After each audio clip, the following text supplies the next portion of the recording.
And we're live. Who's on? I got Leandre, Armand, Momo. What's up? And that's about it so far. What's up, guys? How you guys doing? Let me know in the comment section. All right. If you can hear me, again, cool. If you can't, let me know. If it's lag, scream lag like a million times so that I'm sure to know. All right, I'm good. All right. First of all, the quote of the day is "All is well." Um, I don't know. In my life, I've always said, like, whenever people say, "How are you?" I always say good, like all the time, like no matter what. And it's like an automatic thing, right? And if you're having like the worst day ever, you just say, "Oh, I'm good," and you're like, "Wait, am I?" Well, there's actually a certain power to that too, because if you realize that, like to someone you are doing well, like if you have like a bad day where like maybe your girlfriend broke up with you, you failed a test, and you stubbed your toe on the bed, and you're having a horrible day so far, you have to realize that someone somewhere out there just broke their leg or like lost their job or like something like that. So like compared to them, you're doing well. So all is well is a very powerful statement, and it's realizing that like all is well, and even if you are a person that just broke their leg, you're not the person that just broke their back or broke their brain. All right. So it all depends on how you see things. Today, I'm not doing the workout. Oh, no, Leandre. Well, maybe you could do it later tonight. You could do your own. You could do an extra workout. Um, Either way, it's always some way to get better. So, anyways, all is well. All right. For the elementary drill, just to start it off. Again, I'm trying to tell you guys these drills, trying to help you guys out.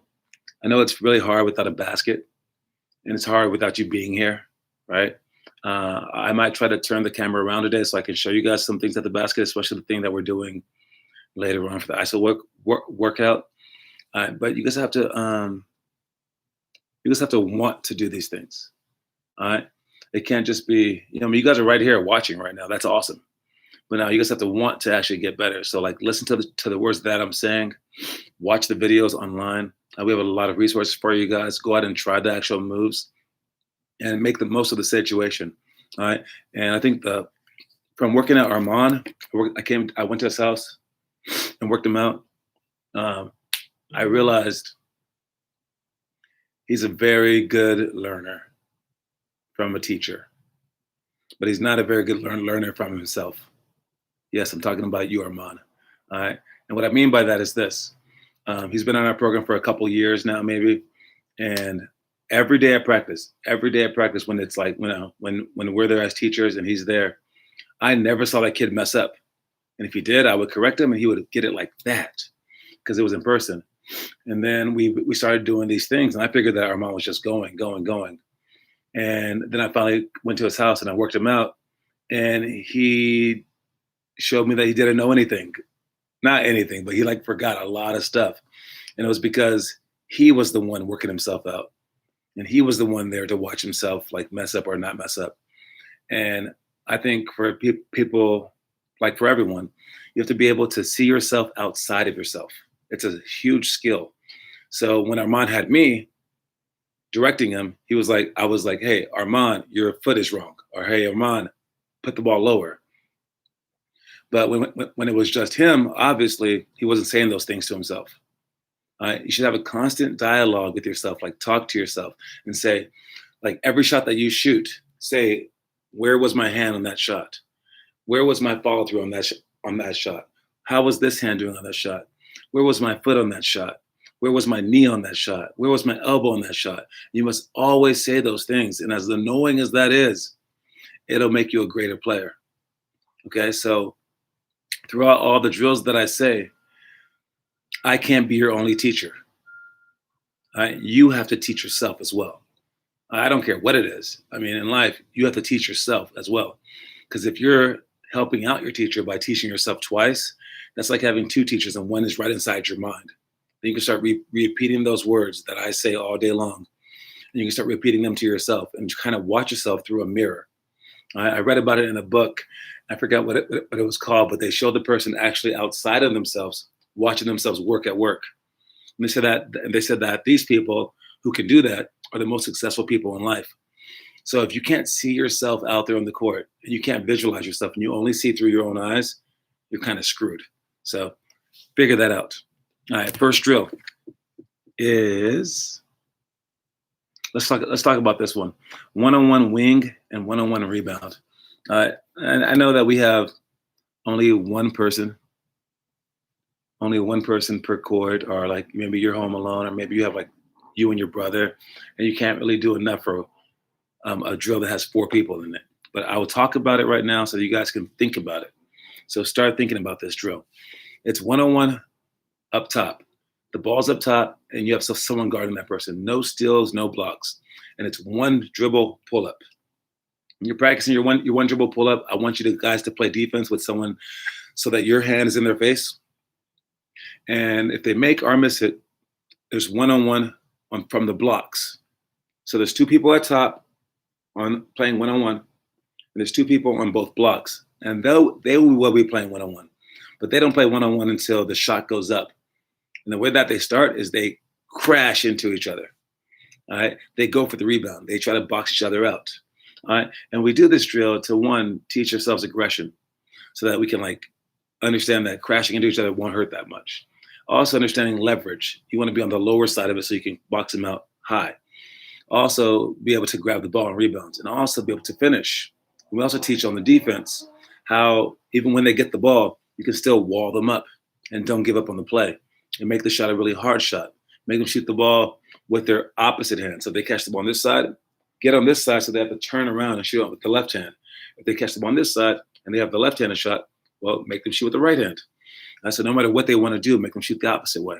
For the one-on-one up top, you just want to practice your first step, your quick first step on defense. All right. You don't want to step with your legs together and then step apart. You want to make sure if they go that way, this foot goes first. If they go that way, this foot goes first. It sounds simple, but it's very, very hard. All right. And then when they shoot the ball, your hands in their face. And then thirdly, on offense, you want to be able to make a quick move, pull up, and not have to really worry about someone blocking our shot. But we want to be able to hit a shot with the hand in our face. All right. Again, if they block it, we give you the ball back. They do 5 push-ups or something like that. So don't worry about them blocking your shot. So that's one-on-one wing and one-on-one rebound. You can watch that on our website for the drills. And again, I think it's a great drill. I can't wait till we get back into the gym so we can do it. All right. The other ones that are tip drill. That's fun. Not enough for points. This is for elementary. Then zone, where we talk about a 1 or 2 guard front for a zone. Then it's, what is it? Oh, it's actually playing. We have 16 seconds and we're up by 4. And it's what we do then, and working on scenarios. And then the last one is offensive rebound tips. So that's a lot. Did some people stay in Atlanta? Yes, kind of. Ian and Finley, they went to Tennessee. Ian did his workout this morning. Saw that in Tennessee, and then they will be going to Oklahoma after that. Jamari went to LA, and I think he'll be going to Oklahoma after that. Momo came back, Andre came back, Zach came back, and that's it. Yeah. Yeah, so a couple people stayed. I actually did a really weird thing because the courts in Atlanta, they didn't have a rim. And then we finally found one with a rim. It didn't have a backboard because they were trying to stop people from congregating, so that they wouldn't, spread the virus. Well, I looked ahead and I found some courts in Oklahoma because I was like, are we going to be able to work out outside? And I found like one court, and I was like, I want to know if that court has a hoop on it, but you can't look from the GPS view because that's like from months ago. So what I did was I called a local business, and there was businesses closed, but I finally found one, and it was a nail salon, a hair salon, maybe, I don't know. And they answered, and I was like, hey, and I kind of lied. I said, hey, my wife's coming down there, and we want to know if my son can come along too so he can shoot outside. Is the basketball hoop across the street open? She was like, what? You're calling a nail salon to find out if a basketball hoop is open? So she's like, let me go outside. And she like went outside and like checked for us, and she said that the hoop was there. So I sneakily found out if we could use that hoop. And she said that no one was at it. But now I feel bad. Now I'm like, well, now she's expecting a customer. So maybe when we get down there, maybe I can't go down there. So because I have no hair. But maybe we can send Momo or Finley, or who else has good hair? Oh, Zach. Zach needs a haircut. Maybe we'll send Zach into this hair salon so he can get his hair done. All right. Next drill is the middle school drill. And the middle school drill, this is a Tuesday, so this is our practice day. We would normally be practicing with the team. So the drills are horseshoe drill, which is shooting, 180 poly for shots, pick and roll defense, advance the ball ahead, under 15 seconds, up by 4, and then deflections get added as a point. The one that I'll talk about is pick and roll defense. All right, yeah. All right, so for pick and roll defense, we need to. I thought we did it okay one play during the game. If you guys have watched the film, and it was like the third play of the game, or the first game that we played in Atlanta, and Jamar was guarding his man, and he went off a screen where Ian's man was, and Ian shot up. Now Jamar should have helped out more, but he was kind of on his man. And Ian really, really, really helped. But we did two bad things. One bad thing was, I think it might have been Finley, maybe Andre, I'm not sure. They didn't rotate fast enough to the guy, but they were on their way, kind of. So that was okay. They kind of understood it. But the bigger mistake was done by Ian, where he went so hard, he fouled the person. And it was a small guard running backwards, jumping backwards, and trying to throw a pass, and then Ian fouled him. I think if Ian just puts his hands up and lets the guy do that backwards pass, the retreat dribble pass, we would have found out that he wasn't LeBron James, and that could have been a steal. So you saw that play. There you go. All right. So I mean, that was great attacking, but a little too much, and we almost had him. So if we get the guy going backwards and jumping backwards and throwing a hard pass, do not bail him out. Check to see if he's LeBron James. I mean, like, look into his eyes. Maybe look into his muscles on his arms and say, is that LeBron? I don't think so.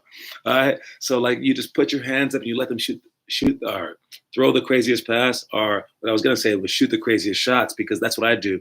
When people are about to shoot like fadeaways off one leg, I'm like, I'm right there for the block, and I will go and I'll move.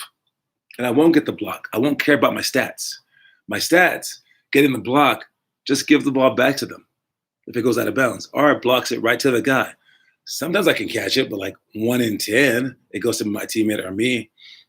So 9 out of 10 times, if someone shoots a bad shot and that I can block, me blocking it means 90% of the time they're going to get it back if I block it. But if I move my hand on a bad shot, on a really bad shot, he's going to make it 1 out of 10 times. Then the rebound goes up. They might get a couple of those rebounds, but we're going to get the ball like 7 out of 10 times. So by me blocking the ball, we have a 10% chance of getting it. By me moving my hand, we have a 70% chance of getting it. And all we want is the ball. I mean, sure, I have one less block in my stats, but who cares if we have the ball? So that's a huge tip. And the same thing for when Ian was going after that guy and he fouled him. Don't foul him. If he's doing something crazy, don't foul him ever, but especially if he's doing something insane, like trying to get away from 2 guys going backwards and throwing the ball behind his back. And you should depend on your guys to come rotating over. So we did the pick and roll well that play. I thought we did decent the rest of the time. Jamari forgot to show one time. Zach forgot to show one time. Other than that, it was okay. All right. Another one that I want to talk about was 180 poly for shots. I like 180 poly because it keeps the ball in our best ball handler's hands. And again, if you happen to be the best ball handler, good for you. It's your job to create for other people. And if you happen to not be the best ball handler, well, know that the games are the last place that you will get a chance to do that. All right. So it's step by step. All right. And if you want to be a ball handler and you're like, I want to be point guard, I want to be the best. Whatever. Even the point guards aren't the best players usually, whatever. But people like to handle the ball, especially when they're short, because they're like, oh, it's basketball. It's the only spot for me. So it's whatever. All right. So if you want to be that person, I need to see you in practice. 1. I need to see you practicing ball handling. 2. I need to see you improving at ball handling. 3.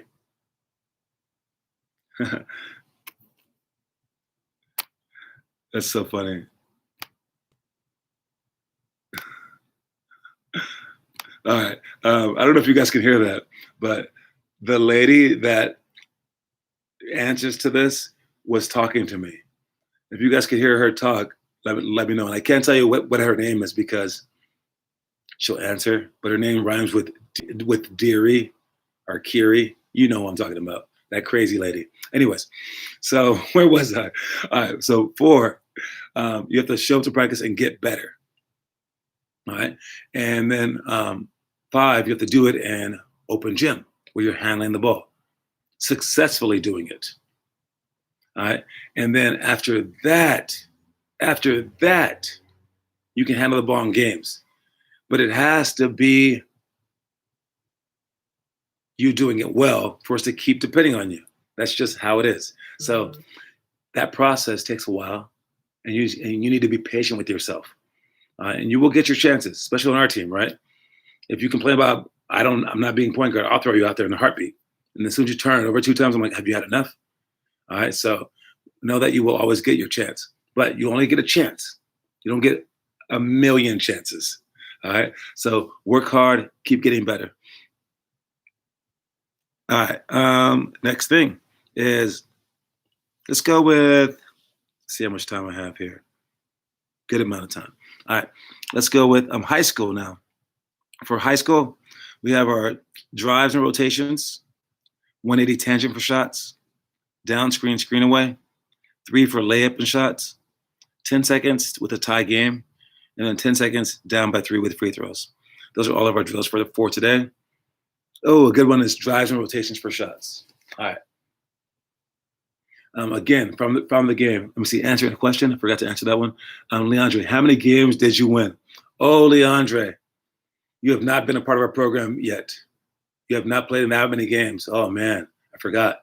So here in Lafayette, Moraga, and Orinda, we have basketball players. We have the best basketball players from here, the worst, and the medium. In this area, we have a lot of the medium and a couple of the best ones from this area. Outside of our area, when you go to Oakland, all of our medium and good players are this low. This is Oakland. This is like the Bay Area. We have to get better in this area. Sure, you might play varsity here, but you're not good compared to the Bay Area. Then after that, California is up here. Then after that, the rest of the country is like way up here. So we're in a very bad neighborhood for basketball. So in this tournament, Leandre, we won 0 games. We have won 0 games for the last like 5 years. Nah, I lie. I think traveling, I think we probably won like 4 games, five games. We won a whole tournament once in LA, but we had a pretty decent team. But yeah, it's hard. And I do that as a reality check. You know, this is one of my most infamous times. We were in LA, and it was actually the tournament that we won.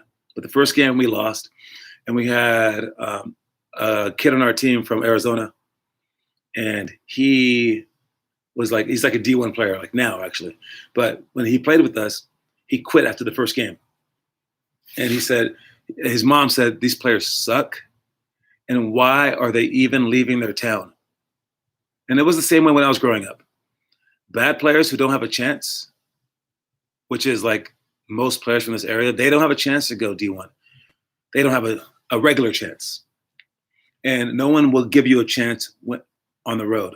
They expect you to stay home and not try. But since you guys are my kids, the only chance you have at making it is leaving the city and leaving the state and playing against those people.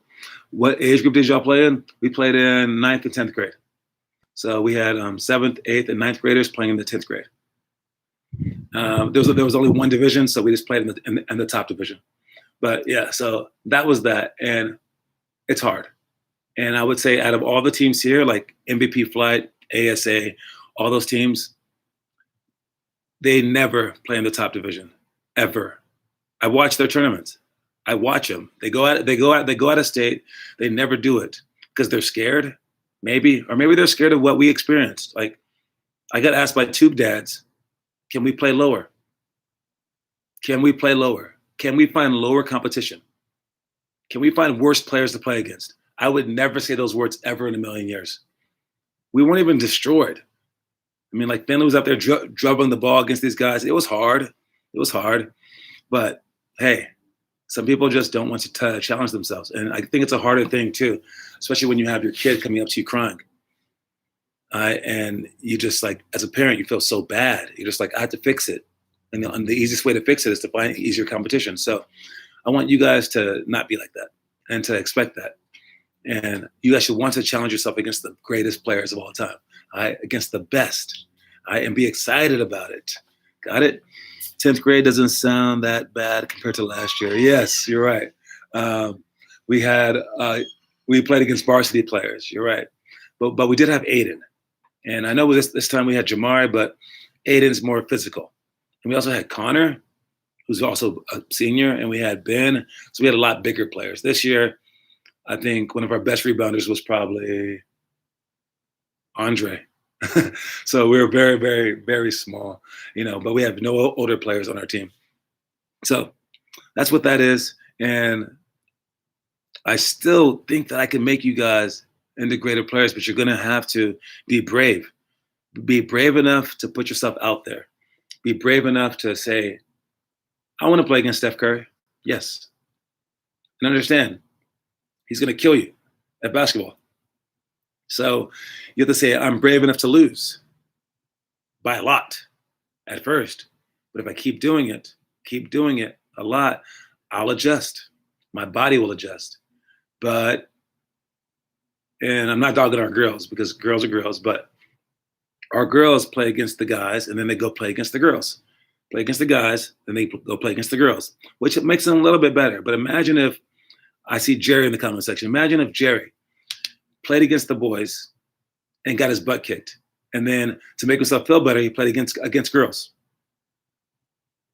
And then played against boys again. Then played against girls. Would he be getting better? No, that would be making him worse. That's so obvious. So why do the girls do it? I say the girls should just never play with girls. Just never. Pretend like you're a boy until high school. And then when you get into high school, they'll be like, oh, sorry, you have to play with the girls. And they'll be like, really? Well, I'm about to kill. All right? And for you guys, your equivalent is playing against these future pros are playing local, are playing against older players and then playing your own. I don't think you should be going back and forth. I mean, the only time that you should go back and forth, the only time is when you definitely need it mentally, where you're broken, where you're dead. And like out of 365 days, how many days will be like that? Where you're like, I can't go any longer. My mind isn't strong enough. Well, if you're like Kobe, that's 0 days, right? You don't ever need that. But if you're regular, you'll need at least 5 games, 10 games, 20. But do you need 180 out of 365 days? Lag. Do you really need all that? Do you need half the days to be like a breather? Or can you do it with like 90% of the days? So ask yourself that question and see how much you can put into it.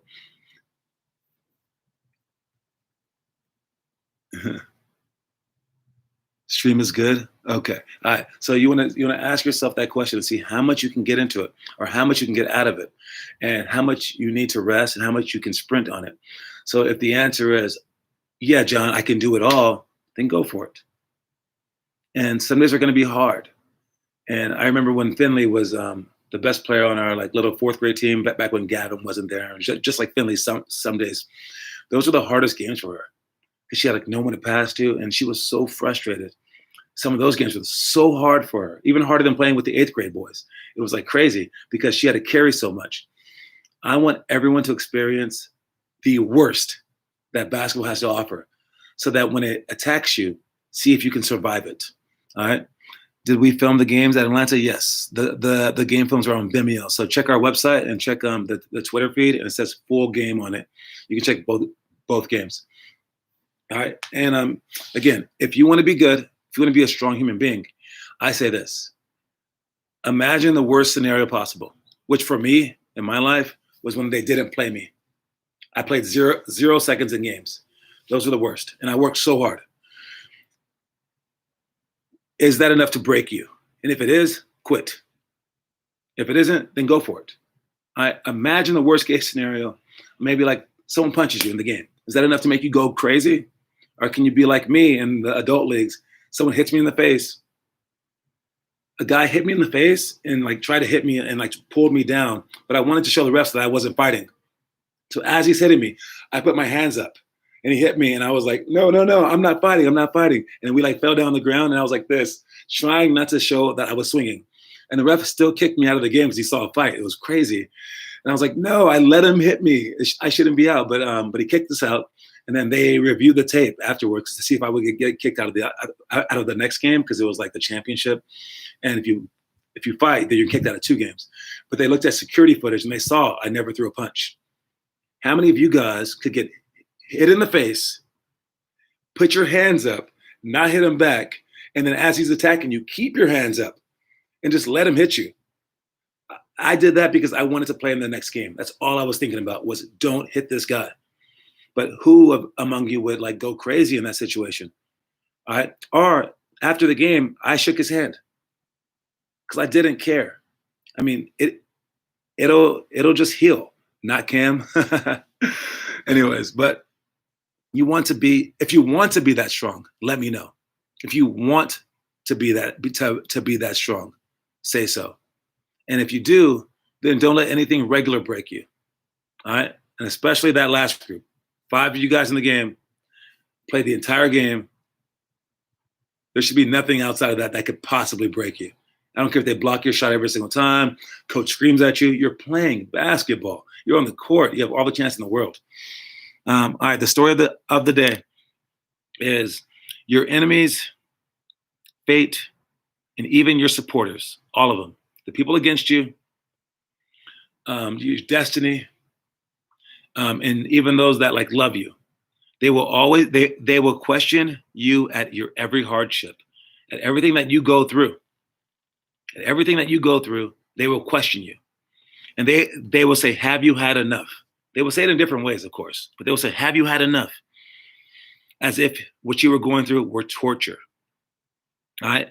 And they would back off you if all you said was that you never truly wanted this dream of yours. All you have to say to stop them is to say, I don't want to make the NBA. I don't want it. And they'll just back off you. All right. But when they ask, you must continuously respond no, both vocally and with your actions if you are to achieve your dreams. So when your parents say, is this too hard? Or the other team say, dude, what are you doing here? Should you not be here? Or like when fate goes, nah, you have another broken leg because you're not strong enough. Or fate goes, nope, your basketball court is broken today. Or fate goes, nah, your parents won't let you play right now. And fate is like messing you up. How will you respond? Will you say, no, I still want this dream? Or will you just give up? All right. Those are the questions that you have to ask yourself again. And if you want to be amazing, the question you have to answer, nah, like I got this. All right. Even if you have to answer with tears in your eyes, like I did. 6th grade, my mom said, you know that you could quit, right? Because I was crying after a game. And I was like, I never thought about it. I was like, I could quit. Whoa. Never again did I question anything. No more tears, nothing. Because I knew that I could quit. So I knew that when I went out there, it was my own decision, even though I knew that bad things might happen. All right. So know that the worst of things might happen. You might get broken on every turn. but you have to continue forward. You have to expect those things and live through those things. Anyways, we have our isolation workouts coming up. It's an hour-long workout. These workouts are hard. I mean, I'm just the one talking, but you guys are the one doing it. I need you guys to make it harder. All right? I'm going to call out the hardest workers today. When I give out the attendance in the end, I will order it in order of the hardest worker to the least hard every single day. And I won't say anything. I mean, I might like say like, hey, work harder. That's about it. But I won't say who's winning, who's what until the end. All right. So heads up for that. Isolation workout coming in 30 minutes. Make sure that you go to our site, click on isolation workouts, click on Google Meets, and I'll see you guys there. All right. Make sure you guys have 2 basketballs in a basket. All right. Get ready to go. All right. One more day tomorrow for this. And you can't do the workout today. It's all right. There's one more day of the live stream tomorrow, and then we're done for the week. And then after starting next Monday, we'll just continue on straight throughout summer or 8 years or however long this quarantine lasts. All right. I'll see y'all soon. Peace.